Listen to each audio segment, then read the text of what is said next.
안녕하세요. 플래닛 팟캐스트입니다. 청취자님, 지금 당장 머릿속으로 상황 하나만 딱 상상해 보시죠. 네, 갑자기 어떤 상황이죠?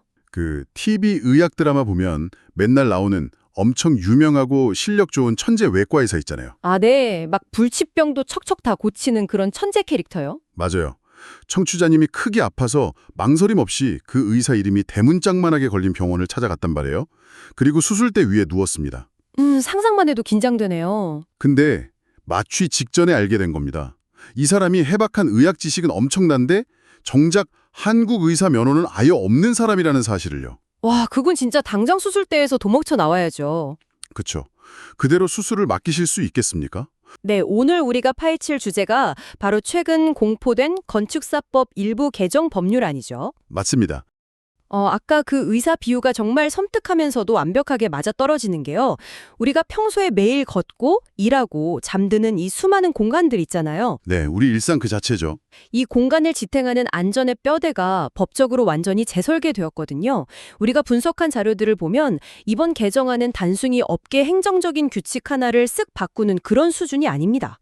그러니까 이게 먼 나라 이야기가 아니라는 거네요. 절대 아니죠. 왜 이 변화가 지금 당장 청취자님의 삶과 직결되는지 그 깊은 인과관계를 철저하게 파헤쳐보는 시간이 될 겁니다. 자, 그럼 이 거대한 법적 변화가 도대체 어디서부터 촉발되었는지 그 사건의 발단부터 한번 짚어보죠. 대중에게 너무나 친숙한 이름이 등장합니다. 아, 그 이른바 스타 건축가로 불리는 유현준 교수 사례 말씀이시죠? 네, 맞아요. 제공된 언론 보도 자료들을 보면 얼마 전 서울 은평구 쪽의 한 교회 신축 현장 공사 안내문에 유현준 건축사 사무소라는 상호랑 그가 설계 및 감리자로 적혀 있어서 엄청난 논란이 일었잖아요. 그럴 수밖에 없었던 게 워낙 대중적으로 인지도가 높은 분이다 보니 파장이 클 수밖에 없었죠. 막 방송이나 미디어를 통해 활발히 소통하며 공간의 철학을 이야기해 오신 분이니까요. 그렇죠. 대중의 머릿속에는 이미 완벽한 건축가로 꽉 각인되어 있었잖아요. 자, 이 부분을 한번 파헤쳐보죠. 제가 받은 문서들을 보면서 가장 놀랐던 건요. 네, 어떤 점이었나요? 유 교수가 미국 건축사 자격은 보유하고 있는 저명한 학자인 건 맞는데 그 국내 정식 건축사 자격증은 없었다는 사실이었습니다. 네, 그 부분이 논란의 핵심이었죠. 여기서 제가 청취자님을 대신해서 근본적인 의문을 하나 딱 제기해 볼게요. 아니, 미국 건축사 자격증이 있으면 이미 실력은 완벽히 검증된 거 아닌가요? 실력 면에서는 당연히 훌륭하시겠죠. 그러니까 건축이라는 게 결국 건물을 멋지고 튼튼하게 짓는 일인데 굳이 그 한국 면허가 없다는 게 그렇게 큰 문제인가 싶어서요. 그 질문 아주 날카로우신데요. 여기서 정말 흥미로운 지점이 하나 있습니다. 대중이 바라보는 건축이랑 법이 규정하는 건축 사이의 그 엄청난 간극이거든요. 간극이요? 구체적으로 어떤 차이가 있죠? 우리는 흔히 건축을 막 스케치를 하고 멋진 공간을 디자인하는 약간 예술적이고 창의적인 영역으로만 생각하기 쉽잖아요. 네, 아무래도 눈에 보이는 화려한 외관이 먼저 와닿으니까요. 하지만 현실의 건축은 그 예술성을 훌쩍 넘어서는 철저한 공학이자 법학입니다. 한국의 건물을 짓는다는 건요. 한국의 고유한 지진 위험도나 사계절의 극단적인 기후변화를 다 버텨야 한다는 뜻이에요. 아, 거기다가 되게 복잡하게 얽혀있는 국내 건축법이나 소방법도 싹 다 통과해야 하고요. 바로 그겁니다.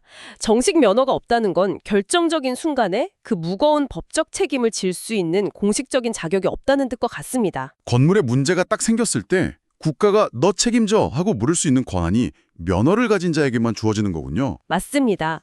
그래서 논란이 일파만파로 확산되니까 해당 사무소가 등기상 상호를 유현준 건축사 사무소에서 유현준 앤 파트너스 건축사 사무소로 되게 황급히 바꿨잖아요. 아, 맞아요. 그 해프닝. 네, 그게 바로 법적 책임의 주체를 교묘하게 흐리를 했던 정황으로 볼 수 있는 거죠. 파트너스라는 단어를 슬쩍 붙여서 나 혼자 하는 게 아니라 면허가 있는 파트너들이랑 같이 한다. 약간 이런 식으로 빠져나갈 구멍을 만든 셈이네요. 그쵸.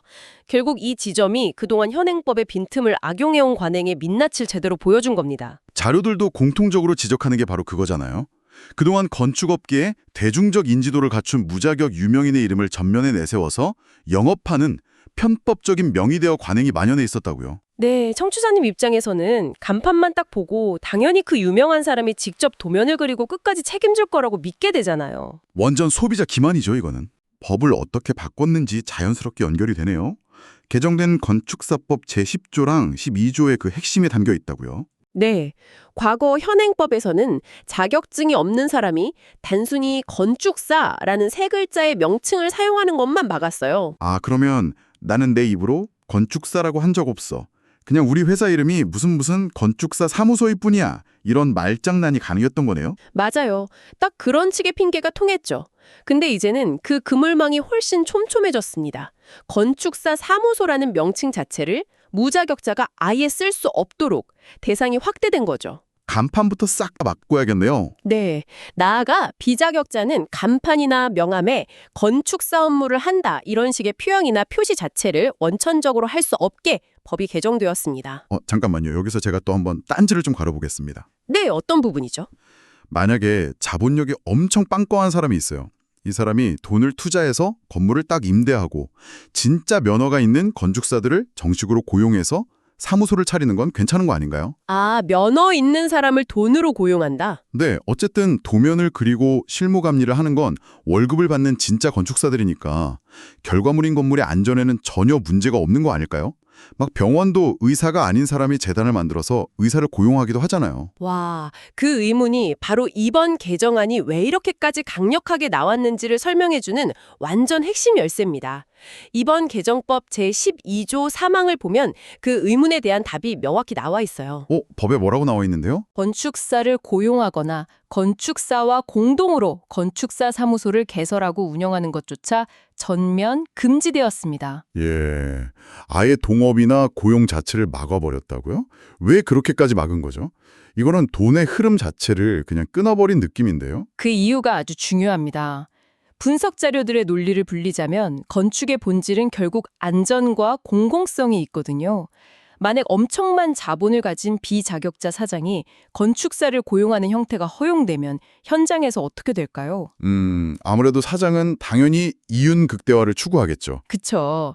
철근을 조금 덜 넣자거나 값싼 자재로 바꾸자는 압박을 계속 가할 수 있단 말이죠. 이때 고용된 건축사가 사장님 이러면 건물이 무너집니다 하고 단호하게 거절할 수 있을까요? 아, 인사권이랑 월급조를 사장이 쥐고 있으니까 솔직히 반항하기 엄청 어렵겠네요. 바로 그겁니다. 자본의 논리에 전문가가 휘둘리게 되면 건축사의 독립적이고 객관적인 설계와 감리 업무가 완전히 무너집니다. 결국 건축물 안전이라는 공공의 이익이 심각하게 훼손될 위험이 커지는 거죠. 아, 발의자들은 그런 끔찍한 연쇄작용을 막으려고 무자격자의 고용이나 동업 자체를 원천불법으로 규정한 거군요. 네, 이 맥락에서 처벌 규정을 보면 왜 이렇게 수위가 무거워졌는지 단번에 이해가 갑니다. 명의대여 규정을 위반하면 2년 이하의 징역 또는 2천만 원 이하의 벌금에 처해지고요. 와, 징역까지 갈 수 있네요. 그리고 유사명칭 사용 금지 규정을 위반할 경우 1년 이하의 징역 또는 1천만 원 이하의 벌금이라는 무거운 처벌을 받게 됩니다. 근데 단순히 생각해보면 벌금 2천만 원이 수억 원대 사업 경우에 비해서 그렇게 큰가 싶을 수도 있는데 이 처벌 수위가 의미하는 바가 따로 있나요? 일종의 억지력의 계산이죠. 과거에는 명의를 빌려주고 얻는 부당이익이 막 수억 원에 달하는데 적발되어 내는 벌금은 솜방망이 수준이었거든요. 걸려도 남는 장사였네요. 네, 불법을 저지르는 게 유리했던 셈이죠. 하지만 이제는 징역형의 리스크가 커졌고 무엇보다 명의를 빌려준 건축사의 면허 자체가 영구적으로 취소될 수 있는 강력한 리스크가 생겼습니다. 범죄로 얻는 이익보다 잃어야 할 대가가 훨씬 커지도록 저울에 추를 아예 옮겨놓은 것입니다. 이름표 하나 잘못 달거나 빌려주었다가는 아예 업계에서 영원히 퇴출당할 수 있다는 무서운 경고군요. 자, 이렇게 간판과 명의, 고용에 관한 문제를 짚어봤는데요. 이 이야기 흐름이 필연적으로 명의 문제에서 건물의 실제 품질과 돈 문제로 딱 연결이 되네요. 네, 어떻게 보면 청취자님의 일상적인 안전과 가장 밀접하게 맞닿아 있는 부분일 겁니다. 이름표를 제대로 다는 것도 중요하지만 그 다음 단계는 그 이름에 걸맞은 책임을 다할 수 있는 환경을 만들어주는 것이니까요. 자, 여기서부터 진짜 흥미진진해집니다. 2026년 2월 12일 국회 본회의를 통과한 개정안 제19조의 3을 보면요. 엄청 놀라운 사실이 하나 등장해요. 어떤 사실인가요? 우리나라 전체 건축 서비스 산업의 무려 80% 이상이 민간 발주 사업이라고 합니다. 그런데 그동안은 설계나 감리에 대한 법정 대가 기준이 국가나 지방자치단체 같은 공공기관에만 적용되었다고 하더라고요. 맞아요. 이 부분이 바로 모든 문제의 아주 근본적인 원인입니다. 앞에서 건축사들이 왜 자꾸 위험을 무릅쓰고 명의를 빌려줄까 의아하셨죠. 네, 징역 위험까지 감수하면서 왜 그러나 했죠. 그 대답이 바로 이 민간 시장의 현실에 있습니다. 정당한 이름표를 달게 했으면 그 토양, 즉 정당한 대가를 지불하는 환경을 보장해줘야 하거든요. 아니 근데 전체 시장의 80%가 민간인데 거기는 최소한의 대가 기준이 없었다는 게 진짜 말이 안 되잖아요. 여기서 제가 소비자 입장에서 냉정하게 또 질문해 볼게요. 네, 좋습니다. 기준이 없으면 시장 경제 논리에 따라 자기들끼리 자유롭게 가격 경쟁을 할 테고 그럼 소비자인 건축주 입장에서는 설계비나 감리비가 엄청 싸지니까 무조건 좋은 거 아닌가요? 이걸 굳이 왜 법으로 막아야 하죠? 아주 직관적이고 당연한 의문입니다. 우리가 흔히 물건을 살 때 가격이 싸면 일단 좋다고 생각하니까요. 그쵸, 가성비 떠지니까요. 하지만 건축 서비스는 공장에서 막 찍어내는 공산품이 아닙니다. 이 과도한 가격 경쟁이 현장에서 어떤 끔찍한 나비 효과를 불러일으키는지 한번 살펴보죠. 대가 기준이 없다는 건요, 건축사들이 이를 따내려고 원가 이하로 가격을 마구 후려치면 과도한 출혈 경쟁, 즉 덤핑을 하게 된다는 의미거든요. 덤핑이 일어나면 구체적으로 현장에서 어떤 일들이 벌어지나요? 예를 들어 한 건축사가 정상적인 감리를 위해 현장에 일주일에 최소 3번은 나가야 한다고 가정해 봅시다.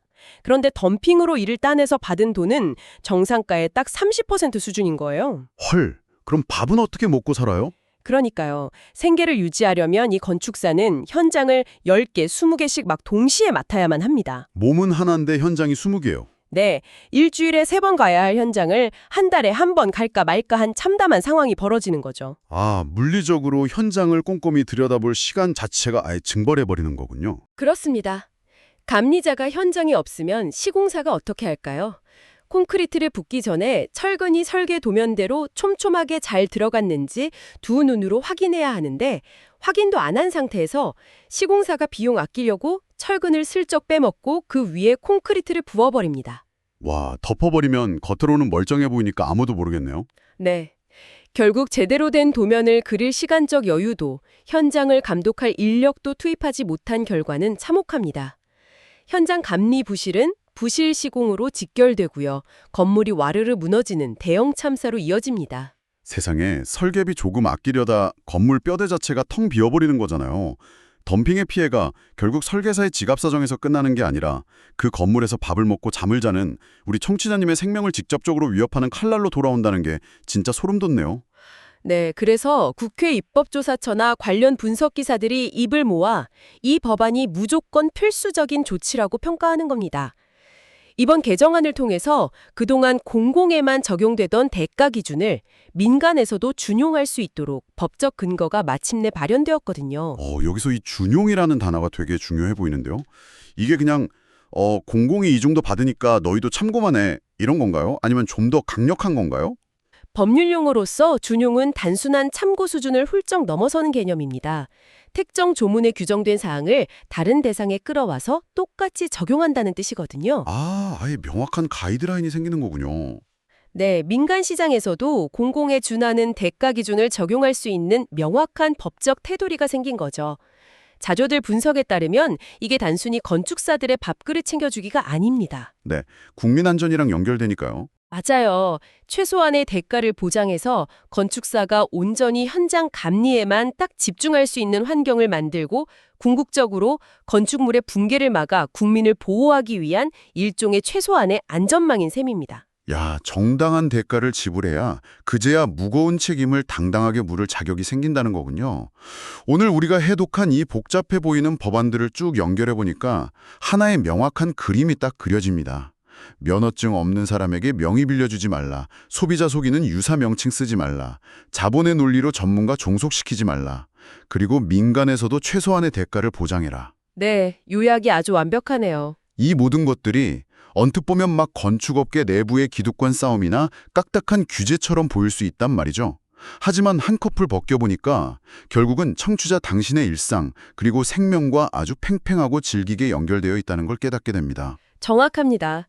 우리가 무심코 문을 열고 들어가는 상가, 매일 출퇴근하는 사무실, 편안하게 쉬는 아파트. 이 일상이 아무 일 없이 영위될 수 있는 이유는 건물이 묵묵히 중력을 버텨내고 있기 때문이거든요. 네, 정말 당연하게 생각했던 부분이죠. 그리고 그 건물을 중력으로부터 굳건하게 지켜내는 것은 눈에 보이지 않는 촘촘한 법적 규제와 그 안에서 제 몫을 다하는 면허 가진 전문가들의 책임감 덕분인 겁니다. 그렇네요. 청취자님, 앞으로 건물을 지으시거나 상가를 크게 리모델링하실 계획이 있다면 오늘 이 심층 탐구를 꼭 기억하시기 바랍니다. 화려한 브랜딩이나 방송에서 본 유명세 뒤에 숨은 진짜 면허 건축사가 누구인지, 계약서에 도장을 딱 찍고 끝까지 내 건물의 뼈대를 책임질 실질적인 전문가가 누구인지 반드시 꼼꼼하게 따져보셔야 합니다. 네, 소비자로서 꼭 확인해야 할 권리이자 의무죠. 그리고 이 법이 당신의 삶에 언제부터 적용되는지도 명확히 종이해 드릴게요. 2026년 3월 17일에 법이 공포되었거든요. 네, 시행 시기가 규정마다 좀 다르죠. 맞아요. 명의 대여 금지나 유사 명칭 사용 금지, 무자격자 고용 금지 같은 엄청 강력한 규정들은 공포 후 6개월 뒤인 2026년 9월 18일부터 곧바로 시행이 됩니다. 시장의 혼란을 빠르게 수습하겠다는 강력한 의지죠. 대가 기준 부분은 조금 더 시간이 필요하죠. 네, 시장 관행을 아예 바꾸는 거라 준비 기간이 필요한 민간 대가 기준 준용 규정은 공포 후 1년이 경과한 2027년 3월 17일부터 본격적으로 시행된다고 하니까 이 타임라인을 꼭 체크해 두시기 바랍니다. 자, 오늘 심층 탐구를 마무리하면서 청취자 당신이 방송이 끝난 후 일상 속에서 스스로 곱씹어 보실 만한 조금은 도발적이고 깊이 있는 질문을 하나 던지고 싶습니다. 오, 좋네요. 어떤 질문인가요? 지금까지 철저히 안전망 구축이라는 관점에서 법을 분석해왔는데 또 다른 이면이 숨어 있나 보죠? 그렇습니다.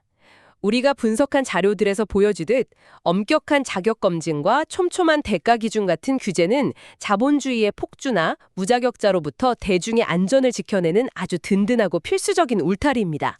하지만 동시에 우리는 한 발짝 떨어져서 이런 생각도 해볼 수 있단 말이죠. 어떤 생각이죠? 요즘 시대가 건축이랑 IT, 미디어 아트, 브랜딩 같은 다양한 산업이 경계 없이 섞이는 융합의 시대잖아요. 맞아요. 요새 팝업 스토어나 공간 기획 같은 거 보면 엄청 기발하더라고요. 아닐까요?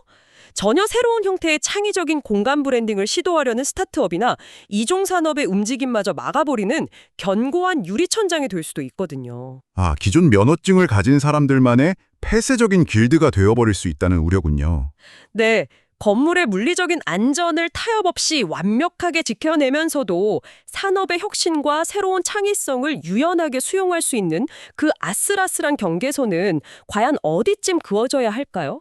안전의 최후 보루와 혁신의 억압이라는 이 두 가치 사이에서 청취자님은 어떻게 생각하십니까? 안전을 지키는 든든한 뼈대냐, 아니면 새로운 가능성을 막아버리는 폐쇄적인 유리천장이냐.